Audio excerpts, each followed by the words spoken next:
I used to believe in perfect marriages until I discovered mine was built on a lie so elaborate, it took my own brother to unravel it. Here I sit in my empty house, divorce papers scattered across the kitchen table like battlefield casualties. And I can't stop thinking about how completely she fooled me. 7 years of marriage, and I never saw it coming. Not once. At 36, I thought I had it all figured out. Steady IT job at a mid-sized firm, decent house in the suburbs, and Marissa.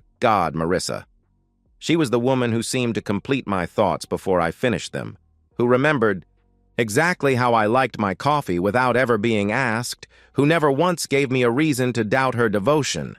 Our mornings were choreographed perfection. She'd wake up first, always, padding barefoot to the kitchen in one of my old t-shirts that barely covered her thighs. By the time I stumbled downstairs, coffee would be brewing, and she'd greet me with that sleepy smile that made every day feel like a gift. "Morning, handsome," she'd whisper against my neck, and I'd pull her close, breathing in the vanilla scent of her shampoo. We had our rituals, our inside jokes, our comfortable silences.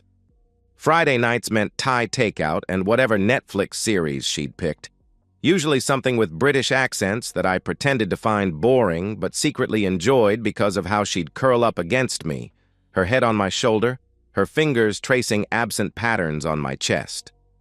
I felt genuinely lucky, almost guilty when my buddies complained about their wives' nagging or emotional demands. "You don't know how good you have it," I'd tell them, and I believed it completely. Marissa wasn't just beautiful, though she was, with those dark eyes and the way she moved like she was dancing to music only she could hear. She was emotionally intelligent in ways that constantly surprised me. When I'd come home stressed about a server crash or a difficult client, she could read my mood before I said a word. One look, one touch, and the tension would drain from my shoulders. Our modest house felt like a sanctuary because she made it one. But that's the thing about hindsight. It's 2020 and absolutely merciless.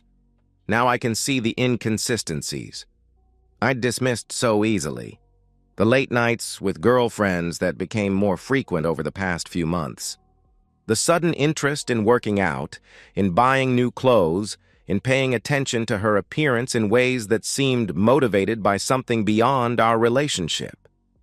The subtle changes in how she handled her phone, always face down now, always within arm's reach, the way she'd angle the screen away from me when texting. At the time, I'd trusted her completely. Why wouldn't I? She was my wife, my partner, the woman who'd promised to love only me for better or worse. When she said she was having dinner with college friends I hadn't met, I believed her. When she started those evening workout sessions at the new gym across town 3 months ago, I was proud of her dedication. When she became protective of her phone around the same time, I figured everyone was entitled to privacy. Every loving gesture now feels like evidence of her deception. Every kiss, every "I love you," every moment of intimacy, all of it potentially performed while she was planning to be with someone else. The weight of that realization sits on my chest like a physical thing, making it hard to breathe sometimes. Keep thinking about the last few months, scanning my memory for signs I missed. Was she thinking about him when she was with me? Was she comparing us? Did she laugh at how clueless I was? How easy it was to maintain her perfect wife act while living a completely separate life? The woman I thought I knew, the one who made me feel like the luckiest man alive, never existed. I was married to a character she played, a role she performed so convincingly that I never questioned the script. It was Kyle who finally opened my eyes. My younger brother, the one who'd always been more skeptical about love, more aware of people's capacity for deception. He'd been seeing someone casually through dating apps, he told me later, when he stumbled across something that made his blood run cold. That quiet Saturday afternoon when he dropped by for a visit, I should have noticed his uncharacteristic nervousness. Kyle's usually the most relaxed person I know, but he kept checking his phone, kept looking toward the door like he expected someone. When he suggested we take a walk like old times, His casualness felt forced. I thought he just wanted to talk, maybe needed relationship advice about whatever woman he was seeing that month. We'd always been close, and I was happy to spend time with him. As we headed out the door together, I had no idea I was walking toward the moment that would shatter everything I believed about my life. The afternoon air felt different somehow, charged with the kind of tension that comes before a storm breaks.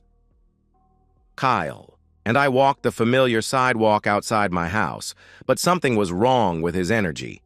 My brother, who could usually talk for hours about anything from sports to the latest tech gadgets, kept falling into uncomfortable silences. His usual easy banter was replaced by careful words and sideways glances that made my skin crawl with anticipation. "Dan, there's something I need to show you," he finally said, stopping abruptly near the oak tree where we used to climb as kids. The way he said it, gentle but determined, made my stomach drop. "What is it?" I asked, though part of me already knew I didn't want to hear the answer. Kyle pulled out his phone, his fingers hesitating over the screen. "I've been casually dating, using apps, you know, but yesterday..." He stopped, swallowed hard. "Yesterday, I came across a profile that I think you need to see." The world seemed to slow down as he turned the phone toward me. There she was, my wife, my Marissa, staring back at me from a Tinder profile with that sultry smile I thought belonged only to me. The same smile she'd given me that very morning over coffee. The profile photos were far from innocent. In one, she wore the black dress I'd bought her for our anniversary last year, the one she claimed made her feel too sexy to wear out in public. Another showed her in workout clothes at what looked like our bedroom, taken from an angle that emphasized her curves. Her bio twisted details of our private life into public currency. Love cooking for the right person. Netflix and wine kind of girl. Looking for someone who can keep up with me. I stared at the screen until the images burned into my retinas. This couldn't be real.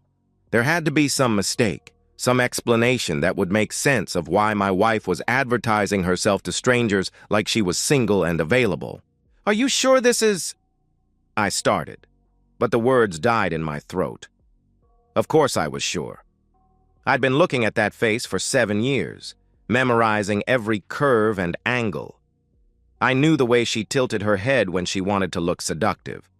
Knew the exact shade of lipstick she was wearing in the photos. "I'm sorry, man," Kyle said quietly. "I really hoped I was wrong about what I was seeing." My mind raced through desperate alternatives. Maybe her account had been hacked. Maybe this was some kind of elaborate prank. Maybe she was helping a friend create a fake profile for some reason I couldn't fathom. But even as I constructed these scenarios, I knew they were fantasies. The photos were recent. I recognized the haircut she'd gotten just last month. The details in her bio were too specific, too personal. "We need proof," Kyle said. And I realized he'd been thinking about this since yesterday when he first found her profile. Real proof that would hold up if you need it. Right there on the sidewalk, as my world collapsed around me, my brother started outlining a plan. We'd create a fake profile using photos of his friend Marcus, a guy who looked nothing like Kyle but had the kind of rugged good looks that seemed to do well on dating sites. Together, we'd craft a bio that would appeal to exactly the kind of woman Marissa was pretending to be. Successful, confident, looking for something meaningful, but not too serious. "We'll message her," Kyle explained. "See if she responds. If she's willing to meet. If she is..." He didn't need to finish the sentence. We walked back to my house in silence, Kyle leaving with a casual goodbye like nothing had happened. But everything had changed. I was no longer a happily married man. I was a spy in my own life, gathering intelligence on the woman sharing my bed. That evening, sitting across from Marissa at our kitchen table, I watched her with new eyes. She asked about my day with Kyle, laughed at something on her phone, discussed weekend plans like she wasn't actively shopping for my replacement. The normalcy felt surreal, like being an actor in a play where I'd forgotten my lines. Kyle texted me, updates over the next few days. On Sunday, he'd created the Marcus profile and sent Marissa a message. Your smile caught my attention. Would love to get to know you better over coffee. She'd matched with him within hours and responded enthusiastically. For 3 days, I lived inside a lie I could finally see.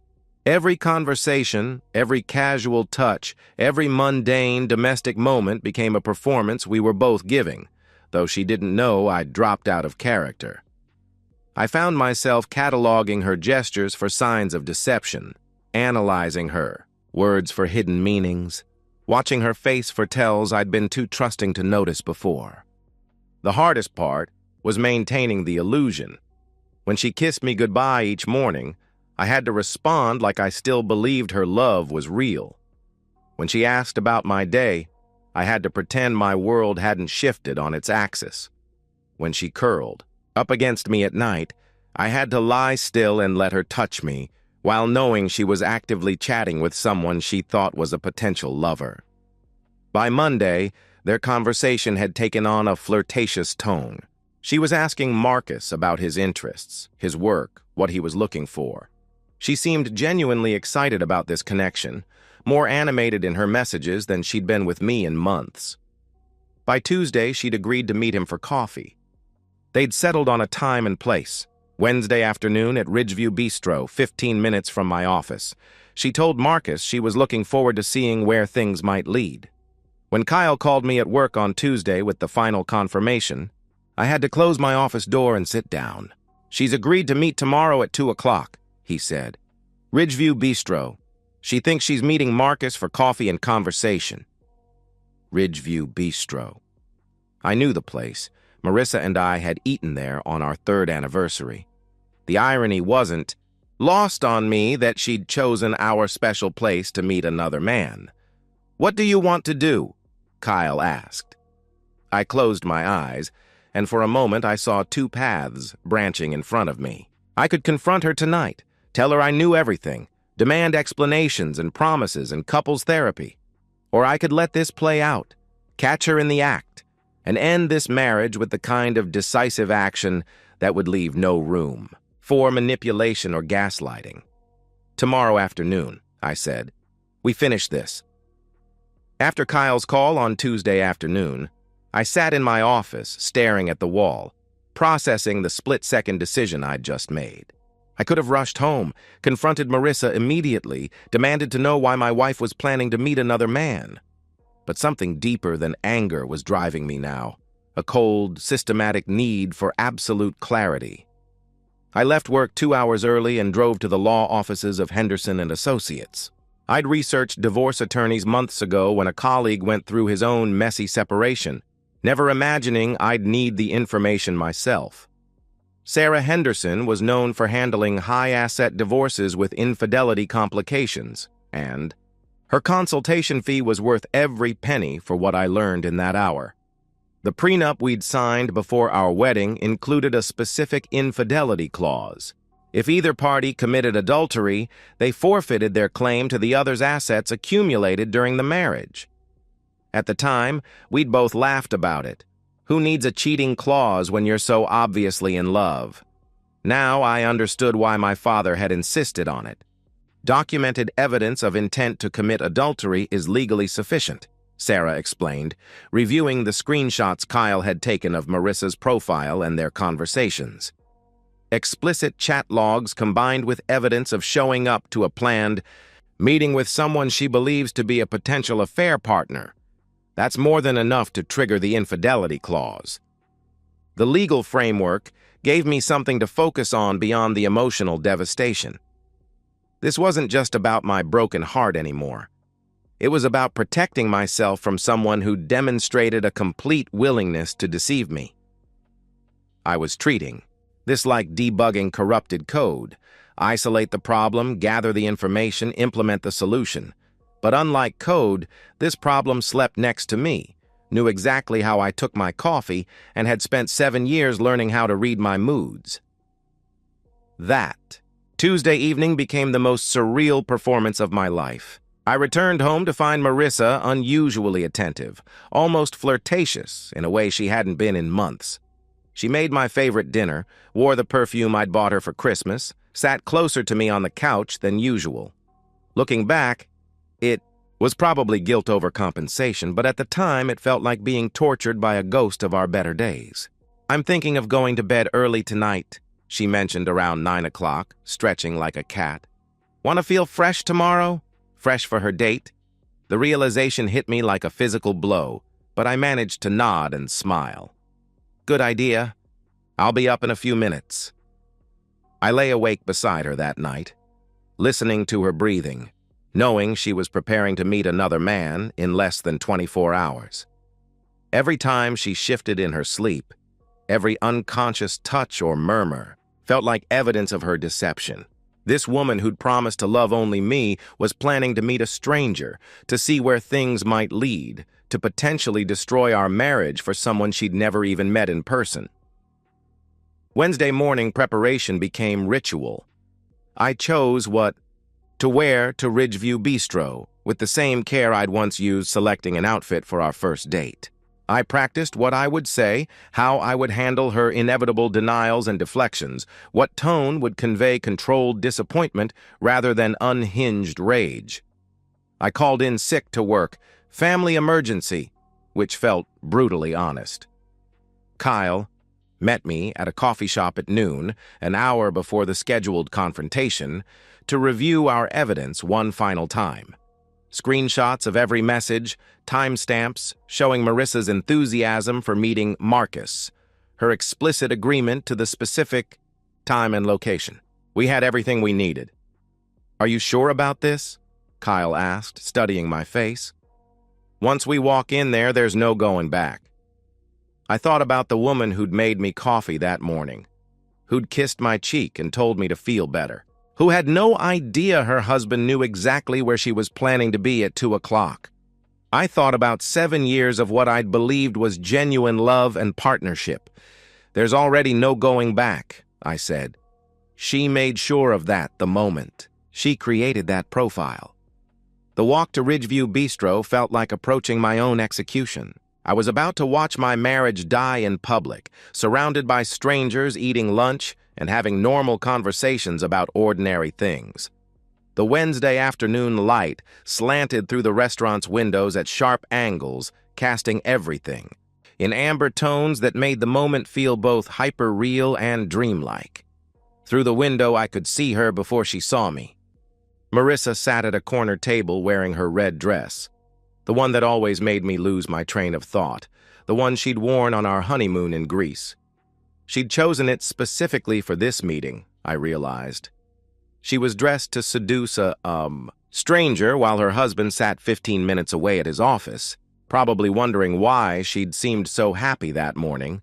She kept checking her phone, adjusting her hair, scanning the entrance with the nervous excitement of someone anticipating a first date. The woman I'd pledged my life to was sitting in our anniversary restaurant, waiting for another man, looking more animated than she had in months when she was with me. Kyle appeared at my shoulder. "Ready?" I nodded, though I wasn't sure anyone could ever be ready to watch their world end. But as I reached for the restaurant door, I realized something had shifted inside me. The grief and shock were still there, but they'd been joined by something colder and more practical. This wasn't just about catching Marissa in a lie anymore. It was about reclaiming my life from someone who'd been systematically deceiving me. It was about choosing truth over comfortable illusion, even when the truth was devastating. I checked my watch, 2 p.m. exactly.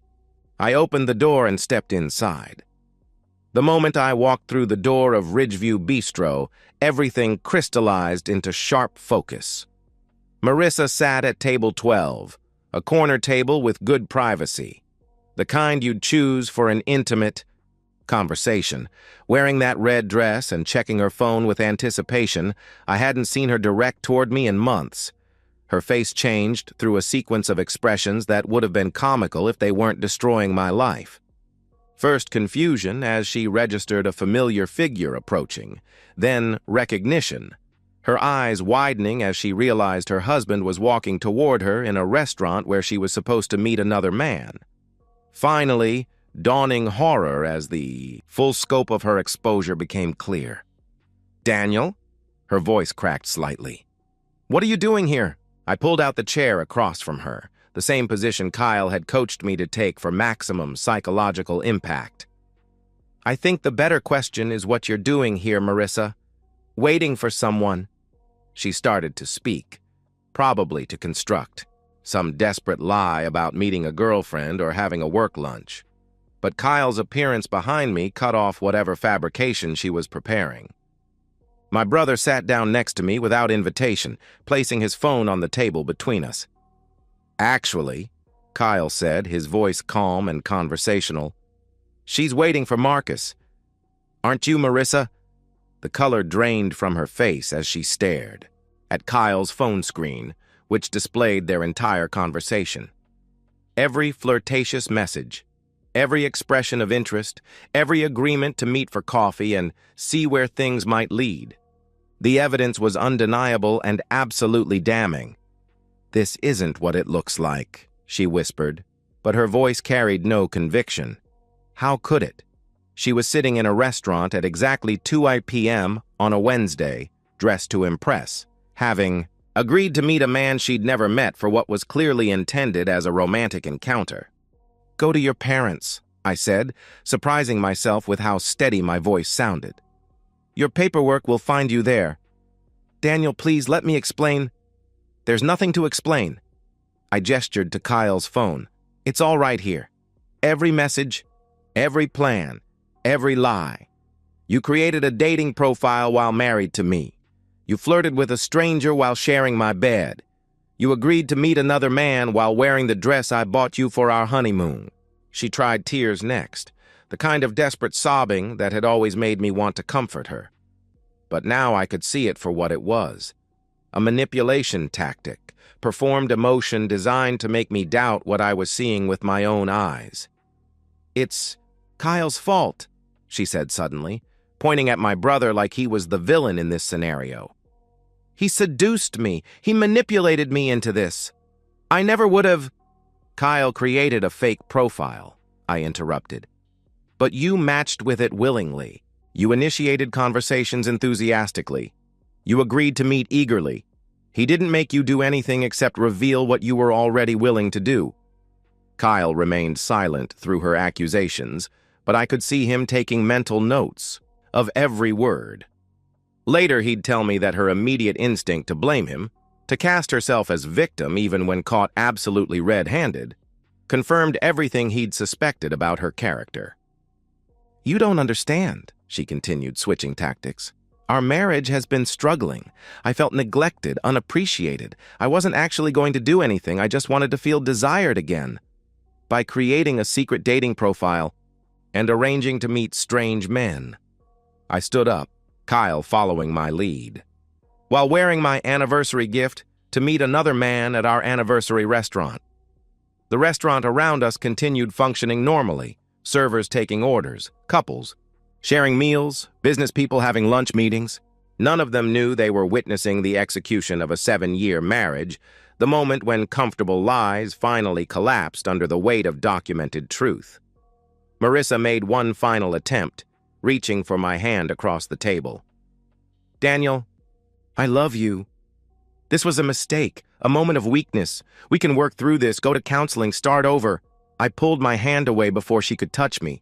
The woman I'd loved was gone, if she'd ever existed at all.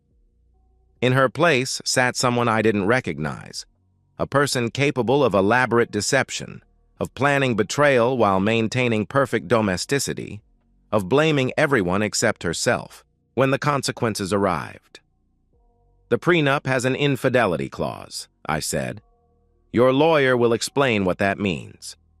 Kyle and I left her sitting at that corner table, surrounded by the evidence of her betrayal, still wearing the red dress she'd chosen for another man. Through the restaurant window, I could see her staring at the phone screen that displayed her own words, her own choices, her own willingness to destroy everything we'd built together. The afternoon light felt different as we walked away. Cleaner, somehow, like the air after a storm has finally passed. The trap we'd set had worked perfectly, but only because she'd chosen to step into it. Every message, every flirtation, every agreement to meet. Those were her decisions, her actions, her betrayal. As we reached my car, Kyle put his hand on my shoulder. "I'm sorry it came to this." I nodded, feeling something that wasn't quite relief but wasn't devastation either. For the first time in days, I knew exactly where I stood. The marriage was over, but the lies were finally finished too. "Thank you," I said, "for caring enough to show me the truth." The divorce proceedings unfolded with anticlimactic efficiency. 4 weeks after the confrontation at Ridgeview Bistro, I sat across from Marissa and her attorney in a conference room that smelled like leather and disappointment, watching the legal machinery execute exactly as designed. Sarah Henderson had been right about the strength of our evidence. The screenshots of Marissa's dating profile, her conversations with Marcus, and witness testimony about her appearance at the planned meeting created an airtight infidelity case. The prenup's adultery clause activated like a perfectly engineered trap, protecting every asset I'd accumulated during our marriage.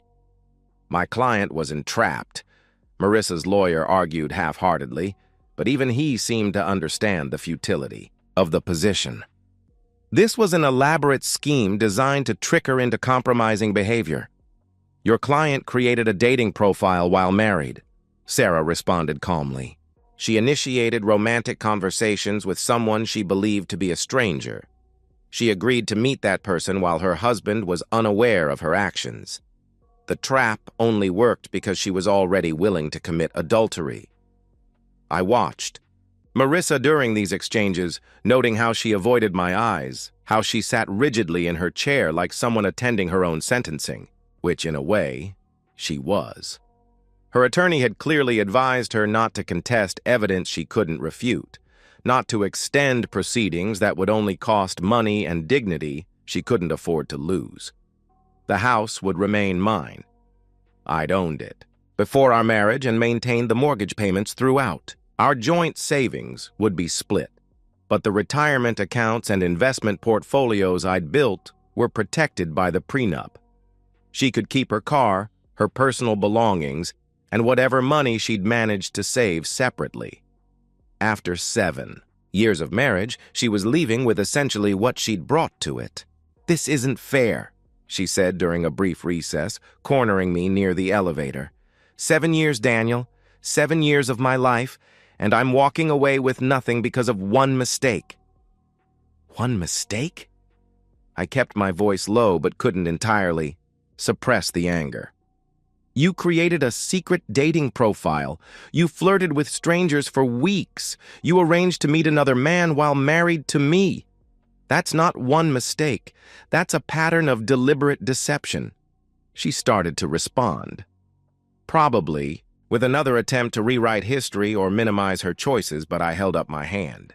"The prenup was your idea originally," I reminded her. "You said people who cheat don't deserve to benefit from the marriages they destroy. You were right." Meanwhile, Marissa's campaign to salvage her reputation was failing spectacularly.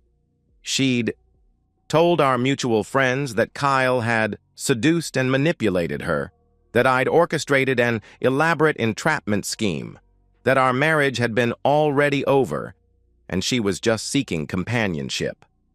But the friends who mattered had seen the evidence, had watched her behavior in the months leading up to the confrontation, had noticed the inconsistencies in her various explanations. Kyle became her primary target for blame and manipulation. She called him directly, alternating between accusations and attempts at seduction that he recorded and shared with me. In one particularly revealing voicemail, she claimed he'd destroyed a happy marriage and ruined her life for jealousy of our relationship.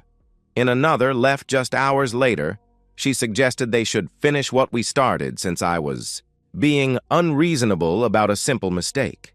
These messages only confirmed what I'd begun to suspect, that Marissa was fundamentally unable to accept responsibility for her choices.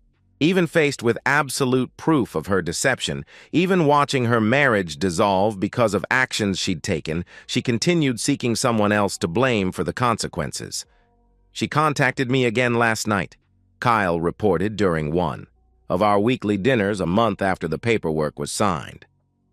Threatened to tell everyone I'm a predator who manipulates married women, then 20 minutes later sent a photo asking if I wanted to see what I was missing.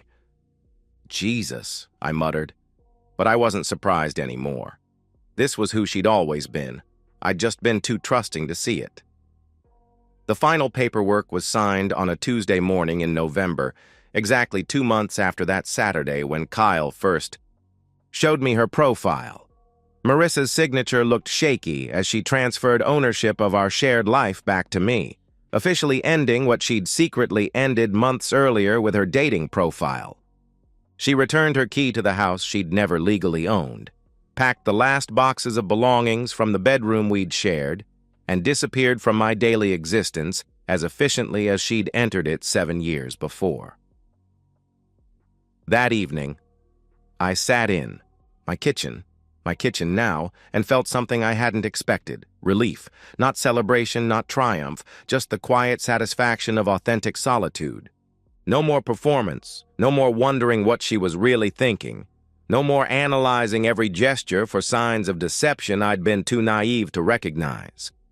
The house felt smaller without her belongings scattered through it, but it also felt honest. In a way it hadn't in months. Every space was genuinely mine, every decision made without considering someone else's hidden agenda, every routine built around my actual preferences rather than maintaining a facade of domestic harmony. Kyle had been right to show me the truth, even knowing it would devastate me. The marriage I'd been fighting to preserve had ended the moment she created that profile. I'd just been too blind to see it. 6 months after the divorce was finalized, I'm sitting in my home office on a Saturday morning drinking coffee made, exactly how I like it, watching Kyle install new shelving in what used to be Marissa's craft room. The space feels genuinely mine for the first time in years. Furniture arranged for my comfort, walls painted in colors I chose, routines built around my preferences rather than maintaining someone else's elaborate deception. The house is quieter without her belongings filling every corner, but it's also more honest. There are no mysterious late-night phone calls to explain away, no sudden changes in routine to accommodate, no constant low-level anxiety about inconsistencies I'd trained myself not to notice. The silence feels peaceful rather than ominous.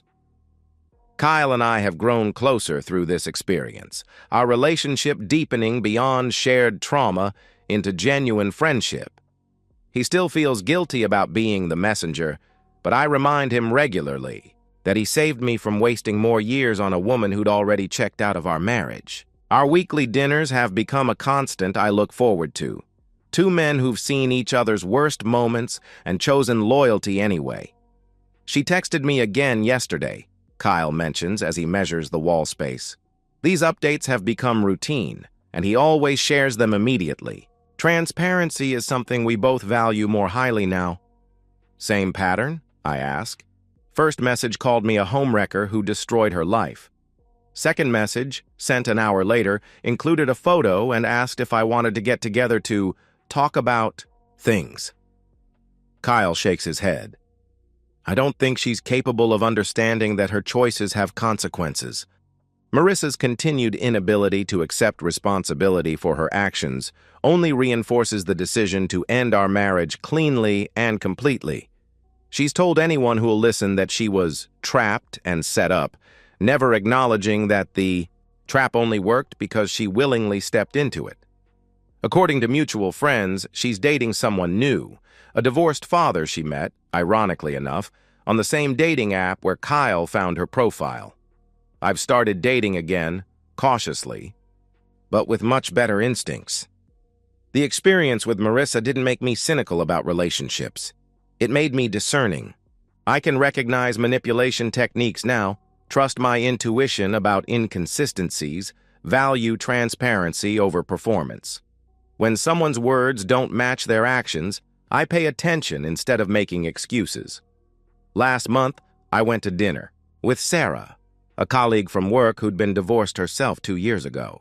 We talked openly about our experiences, about the difference between love and manipulation, about building relationships on honesty rather than comfortable illusions. At the end of the evening, she said something that stuck with me. The best thing about starting over is that you know what you won't tolerate anymore. She was right. I won't tolerate secret phone conversations, unexplained absences, or sudden changes in behavior that don't add up. I won't make excuses for someone who can't give straight answers to simple questions. I won't confuse performance with authenticity or mistake someone's need for attention with genuine affection. The betrayal was devastating, but it was also liberation. Marissa's deception freed me from a relationship built on lies, revealed who my true allies were, and taught me the difference between love and manipulation. I'm grateful to Kyle not just for exposing the truth, but for standing with me through its aftermath, for being the kind of brother who values my well-being over social comfort. Looking back, I can see that the marriage had been ending for months. Before Kyle showed me her profile, I'd just been too invested in the illusion to admit it. The woman I fell in love with, if she'd ever really existed, had been replaced by someone capable of elaborate deception, someone who could plan betrayal while maintaining perfect domesticity, someone who saw our shared life as a convenient cover story rather than a genuine partnership. The garage project Kyle and I are working on today isn't about avoiding difficult conversations about women or relationships. It's about finding genuine contentment in simple honesty and mutual loyalty. We've both learned that trust, once completely shattered, can only be rebuilt with people who've proven themselves capable of transparency, even when it's uncomfortable. The trap we set that Wednesday afternoon in October caught more than an unfaithful wife.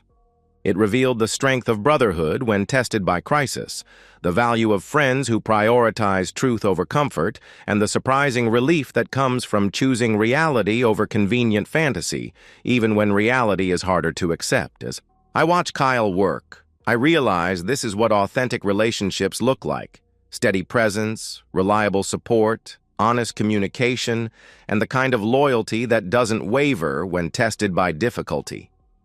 It took losing my marriage to understand what I'd been missing. But now that I know the difference, I'll never settle for performance again. The afternoon light slants through the garage windows, and I can hear Kyle humming as he works. Tomorrow, we'll probably do something equally ordinary. Maybe watch a game, maybe work on the fence that needs repair. Simple activities with someone I trust completely, building a life based on truth rather than comfortable lies. It's a good life.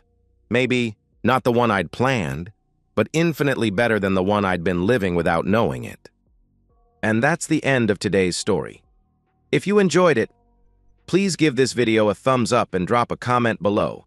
Your support helps the algorithm push my content further. If you're new to the channel, don't forget to hit that subscribe button. It really helps me keep creating more stories for you. Thanks for watching, and I'll see you in the next one.